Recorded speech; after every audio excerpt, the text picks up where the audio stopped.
The file carried the name The Sterling Theory. It held 47 tabs, each one placed there by Lyra Thorne over the span of 2 years and 3 months. Not in a frenzy, not in the chaotic way people like to imagine when they reached for words like obsession, a word she had never accepted, even when the quiet accumulation of evidence argued otherwise with the steady confidence of something undeniable.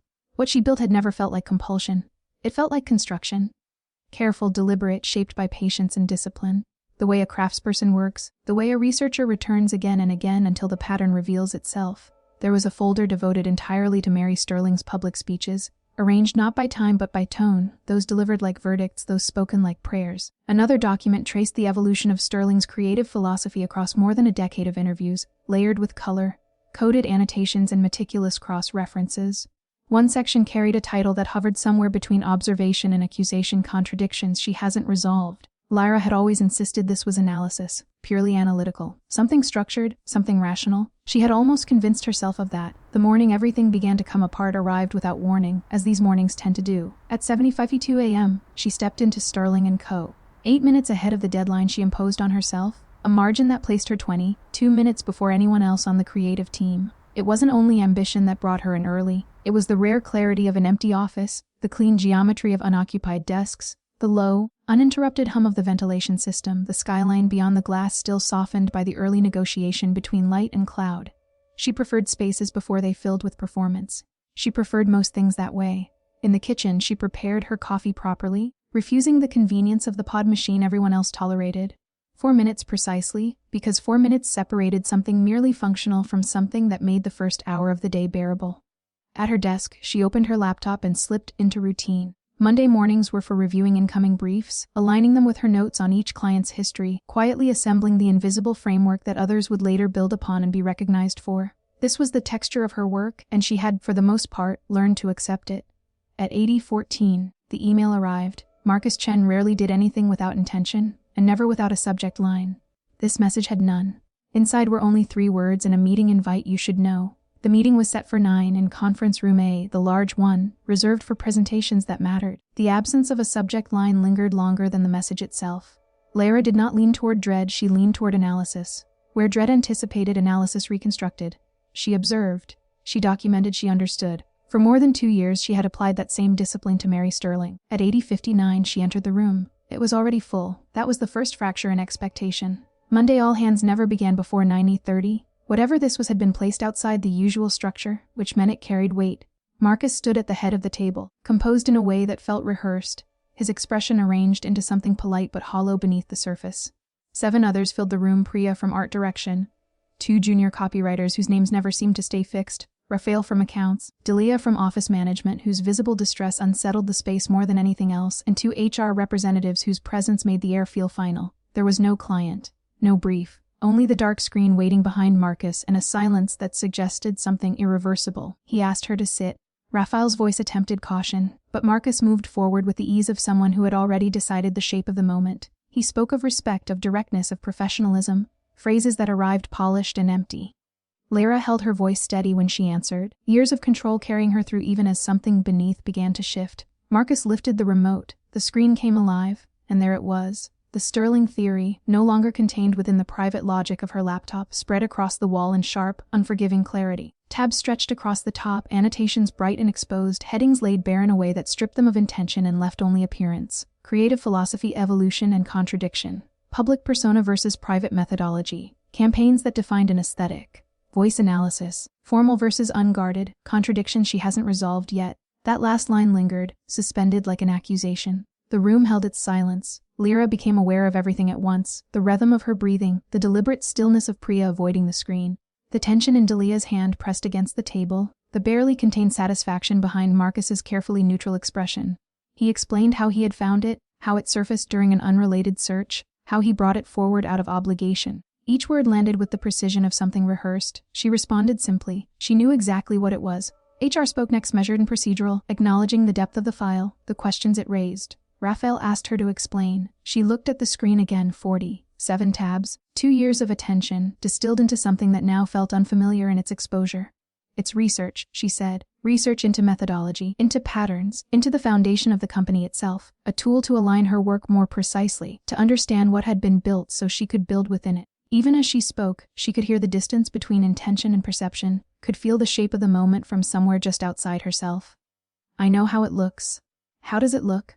Marcus asked, and beneath the surface of the question there was something sharp and waiting, the quiet satisfaction of a moment he had anticipated for a long time. Lara met his gaze without flinching and said it looked like something it wasn't. The meeting stretched to 40 minutes. HR moved through their questions with composed professionalism, and she found herself almost grateful for it, because professionalism carried a kind of structure, a kind of dignity that held the moment together. Raphael spoke with careful, uncertain kindness, as if he were trying to navigate something he didn't fully understand but didn't want to mishandle. Marcus said nothing more. He had already set everything in motion and now remained still, the stillness of someone who had released something, and was simply waiting for its impact. Priya kept her eyes on the table the entire time. When it ended, HR stated that the matter would need to be escalated directly to Ms. Sterling. Lyra was instructed not to discuss the file or anything related to it with anyone while the review continued. She said she understood. Then she gathered herself, not figuratively, but in the small, precise adjustments of posture and expression that allowed her to stand, to move, to exit the room without visibly breaking apart. She walked out of conference room A and went straight to the bathroom. At the sink, she studied her reflection with the focused attention of someone trying to identify a flaw in an image that refuses to reveal it. She did not cry. She had learned long ago that tears in a workplace were not a weakness, but they were readable, and she was not willing, in that moment, to be read. She returned to her desk and worked. The rest of the day unfolded under a discipline so controlled it bordered on defiance. She answered emails, revised taglines, moved through tasks with the steady precision of someone who had decided that competence was the only acceptable response to humiliation. She ate half a sandwich and discarded the rest when her body refused to cooperate with the routine her mind insisted on maintaining. At 6, she put on her coat, rode the elevator down 45 floors, and stepped into the city. Manhattan received her the way it received everything, with indifference. Traffic pressed forward in restless lines, the air carried the scent of damp pavement, and the crowd flowed around her without pause, splitting and reforming like water around stone. She walked home. 32 blocks impractical and unnecessary, but distance mattered. She needed space from the building, from the room, from the image of her work projected larger than she had ever intended. The cold air helped. The noise helped. The city's constant motion gave her thoughts something to push against so they wouldn't close in. Her apartment sat on the 3rd floor of an aging building with solid structure and radiators that tried too hard. The window faced another building, where a rooftop water tower stood in quiet silhouette, something she had always found inexplicably beautiful. Inside, she made a simple dinner: pasta with olive oil, garlic, and the last of a carefully rationed piece of parmesan. She ate standing at the counter, a habit she had never broken, and read a few pages of a novel she had been slowly working through for weeks. She told herself she was fine, and for the most part she managed to believe it. By 1:15 she was in bed. Sleep did not follow.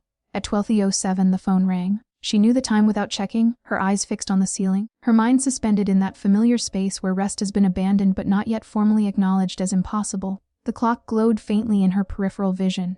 Nearly 2 hours had passed, and the ceiling had offered exactly what she expected: nothing. The phone continued to ring. She reached for it without looking, assuming it was her sister calling from another time zone where midnight conversations felt reasonable.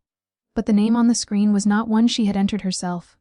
It had been placed there years ago during onboarding, one of several executive contacts meant for emergencies. She had never expected to see it appear like this, in the dark, just after midnight on a night already defined by fracture. M. Sterling. She let it ring 3 times before answering. "Miss Thorne?" The voice was familiar and unfamiliar at once. She had heard it in meetings, in presentations, in carefully structured public spaces, but this was different. Without the architecture of performance, without the audience, it carried a lower, unguarded quality, not soft, but stripped of its usual distance. It existed somewhere between the person one is at work and the person one is when there is no stage at all. "Miss Sterling." Lyra replied, her voice steady out of habit as much as control. A pause followed, but not an awkward one. It felt deliberate, as though the silence itself was part of an evaluation. "I read the file," Mary said. Lyra closed her eyes for a moment, then opened them again, staring back at the same unchanging ceiling. "All of it?" she asked. "All 47 tabs. Another pause, and in it, Lyra caught the faint echo of a large, quiet space on the other end of the line, exactly the kind she had always imagined. "You have excellent organizational instincts." The statement landed in a way she hadn't prepared for. It took her a moment to process it, to extract meaning from it, as though it were something spoken in a language she understood but rarely heard. "Thank you," she said, because it seemed like the only possible response. "The color coding is intuitive," Mary continued, her tone carrying something Lyra couldn't fully define: amusement, perhaps, or curiosity, or something more complex that resisted easy naming. I would have structured the speech analysis differently, but your reasoning for organizing by emotional register is sound. You would have done it chronologically, Lyra said, the words leaving her before she could reconsider them. A brief silence followed. Yes, Mary replied. I would have. And I would have been wrong. There was no hesitation, no defensiveness. The admission came cleanly, as though accuracy mattered more than the illusion of being correct. Why emotional register? She asked. Because chronology tells you what someone said and when. Lyra answered, aware, even as she spoke, of the strangeness of explaining Mary Sterling's own work back to her in the quiet of her own bedroom after midnight. But emotional register tells you how it was said, whether it was believed, whether there was fear or certainty or performance. She stopped. Or whether it was what? Mary asked, her voice quieter now, deeper, like something settling. Present, Lyra said. The silence that followed stretched longer this time, long enough to feel its weight. Mary spoke again, shifting the focus with precise intent. The section titled Contradiction she hasn't resolved. There are 11 entries, Lyra said, then corrected herself. 12, I added one last week. On the other end of the line, there was a sound subtle, almost indistinct. Not quite a laugh, not quite a breath, but something that lived in the space between them. Something that suggested the conversation had moved into a territory neither of them had entirely anticipated. The 12th, Mary said. Lyra kept her eyes on the ceiling as she spoke, as if the blank surface made it easier to arrange the truth into something precise. She recited it without embellishment. For years, Mary Sterling had spoken about work-life integration in every public space available to her. She used the same language each time: sustainable creative practice, the necessity of rest, the protection of conditions that allow excellence to endure. The phrasing was consistent, deliberate, almost architectural in its repetition. Then Lyra let the rest of it settle into the open space between them. The early arrivals before 7, the departures that rarely came before 9, emails answered deep into the night. Years without stepping away long enough to call it a real break. Silence followed, steady and unbroken. When Mary finally spoke, the distinction came clean and sharp. It wasn't contradiction, it was hypocrisy. Lyra accepted that without resistance. That was exactly why it had demanded a place in the file. Another pause unfolded, quieter but more focused, and then Mary asked why it had mattered enough to record. That question landed differently. It required something beyond observation. Lyra sat with it, turning it carefully, examining it from every angle the way she always did with things that refused easy answers. When she spoke, she chose her words with deliberate care. Because Mary was exceptionally good at identifying what was right. Because she seemed to understand with unsettling clarity what it would look like to actually live that truth. And because, beneath that clarity, there was the sense of hesitation, something that resembled fear. The admission slowed her for a moment, but she continued. Someone who could see the right path that clearly she believed should not be held back from it. The distance between knowing and living felt unnecessary, almost wasteful. The silence that followed shifted in character. It carried weight now, something dense and irreversible, as though the conversation had crossed a threshold neither of them could step back over. It wasn't empty.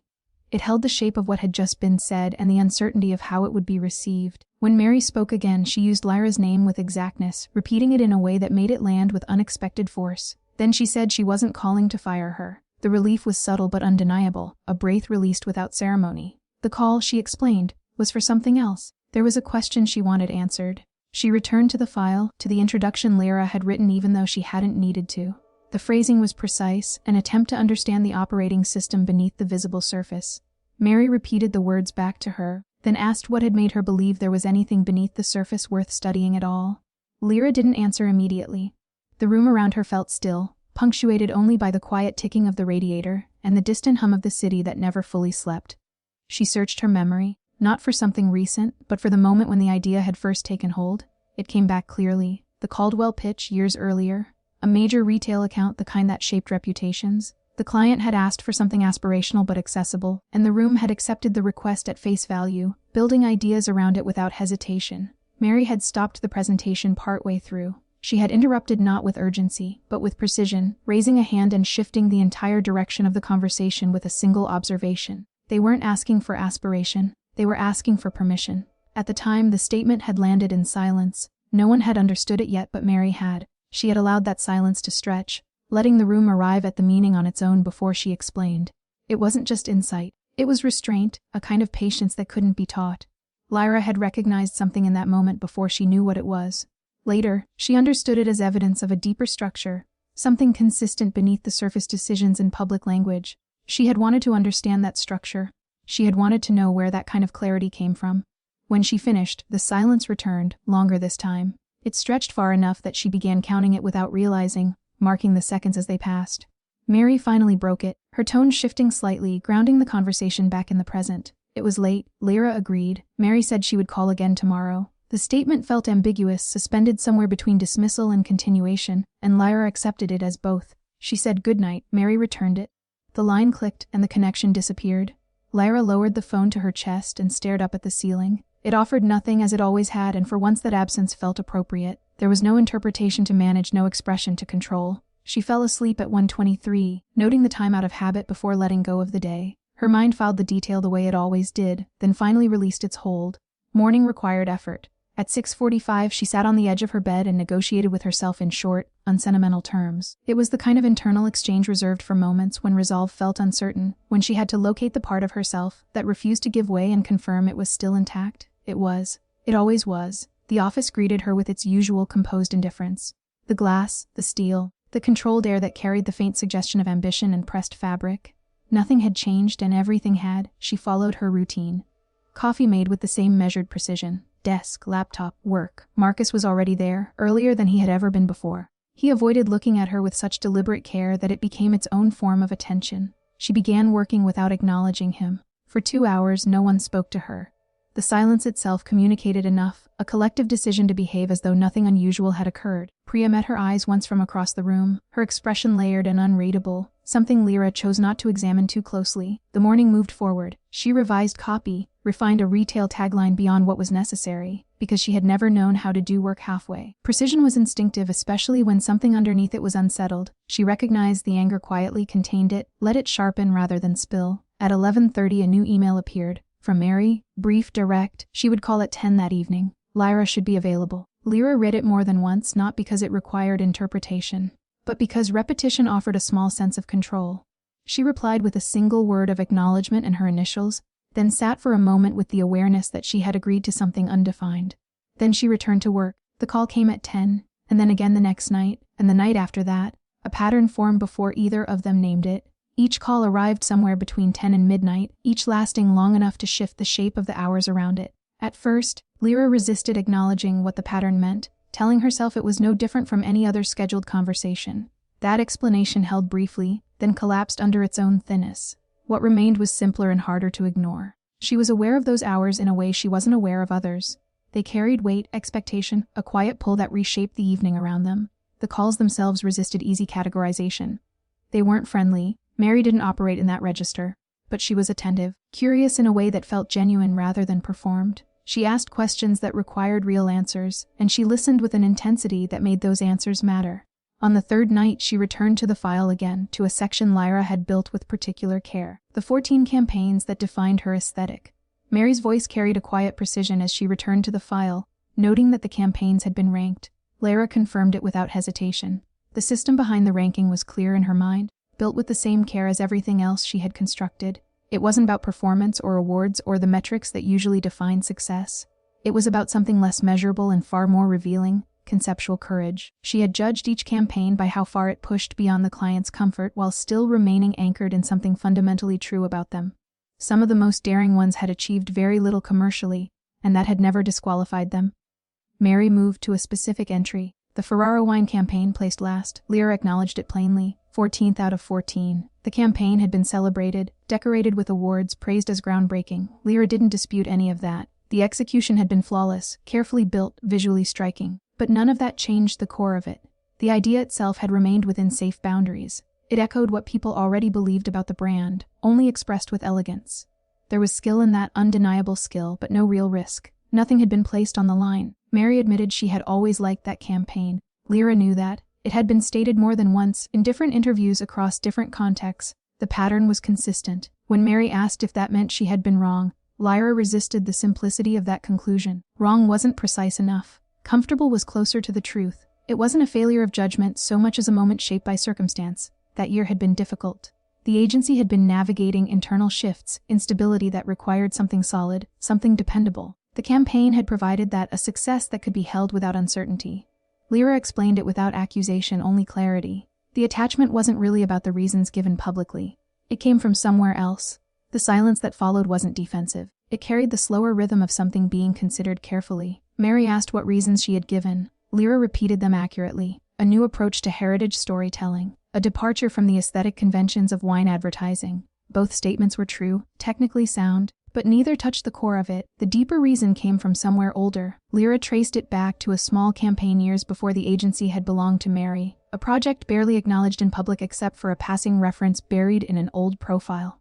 A modest brief for a restaurant, built around a simple emotional premise. That early work had shaped something fundamental, an understanding of how certain feelings translated into communication. The Ferraro campaign carried that same emotional structure, not identical but recognizably related. It echoed the earlier work the way certain patterns repeat without being consciously replicated. It wasn't about innovation.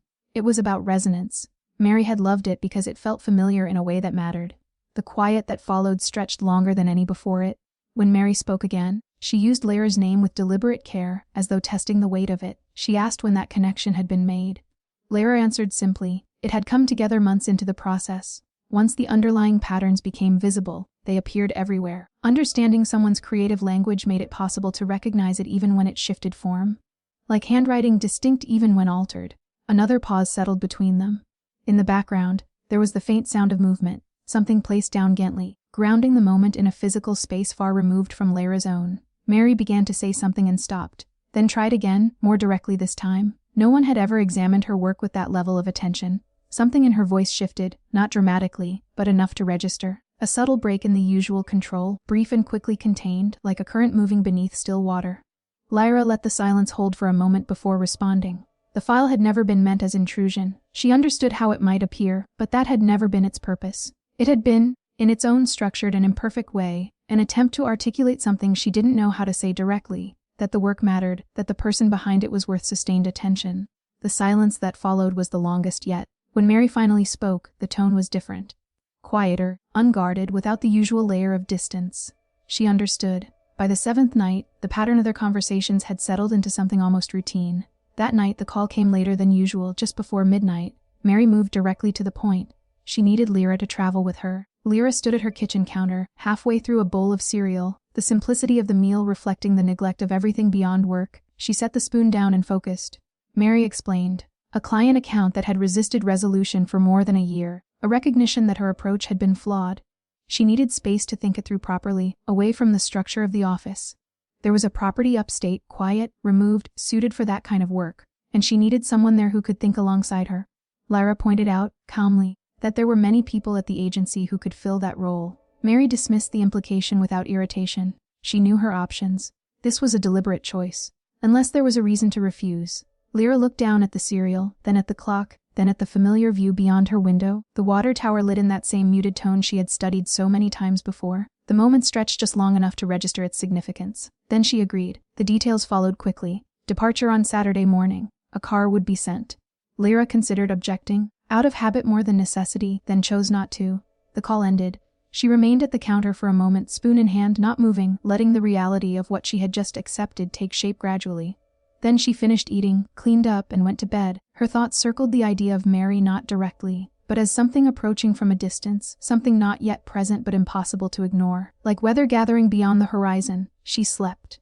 By morning she was ready early, the extra minutes built into her routine as they always were. Her bag was packed with deliberate efficiency, nothing unnecessary, everything considered. Clothes, essentials, the notebook she always carried, 2 books chosen after a brief internal debate she allowed herself to acknowledge. The car arrived on time. The driver understood silence immediately, requiring no explanation. As they moved through the early streets of the city, still quiet before the day had fully assembled itself, Lyra watched the transition with her usual attention. The buildings, the rhythm, the shift from density to openness as they moved north.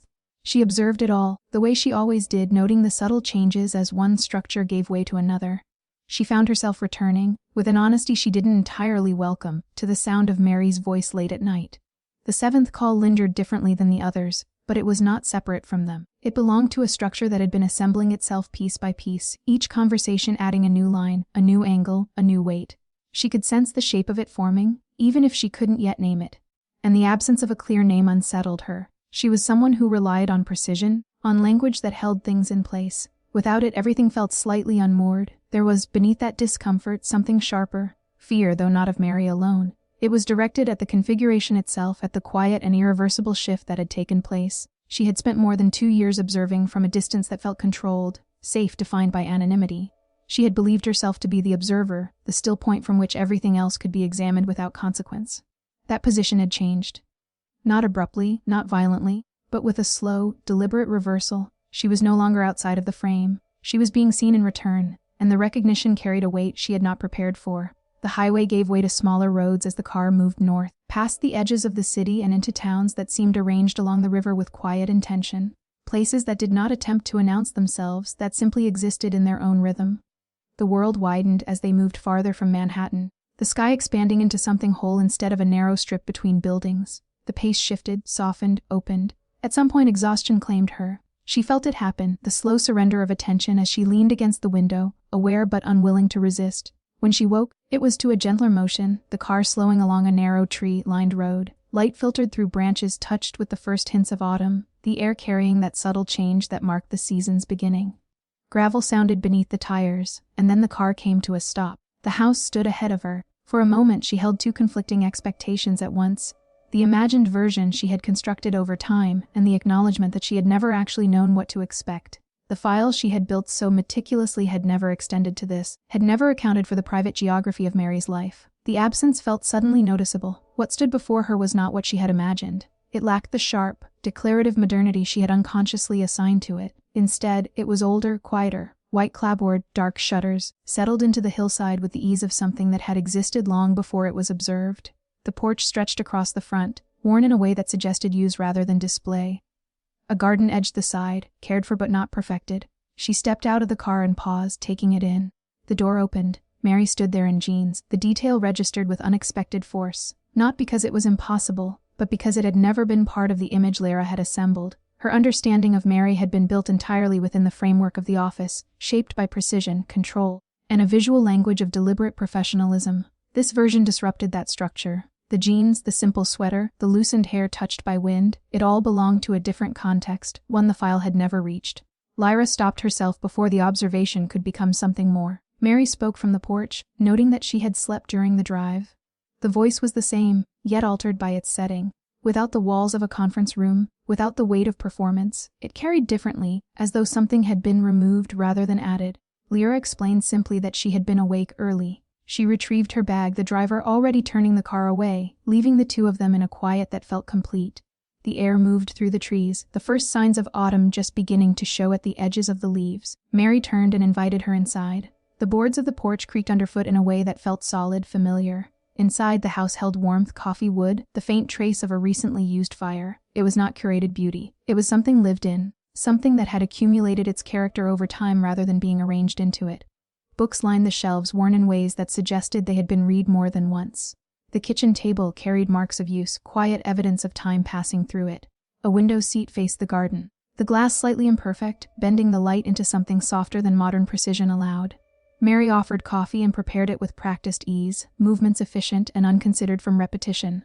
They sat across from each other at the table, cups in hand, and for a brief moment the simplicity of it stood in contrast to everything that had led them there. Mary spoke first, returning to the file. She wanted to continue reviewing it, not in abstraction, not through distance, but directly together. She had read it more than once. There were parts that required conversation.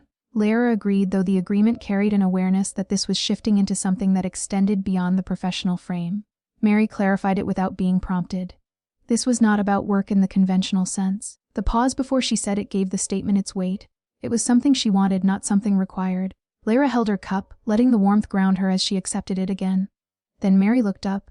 The attention was direct, focused, undivided. Not the passing awareness of a superior scanning a room, not the functional recognition of a colleague. It was specific, intentional. It rested on Lyra in a way that made the moment feel altered. It felt like being seen. Not in the distant way she understood, through output, through usefulness, through reputation, but in a more precise and complete sense. As herself, without reduction, without simplification.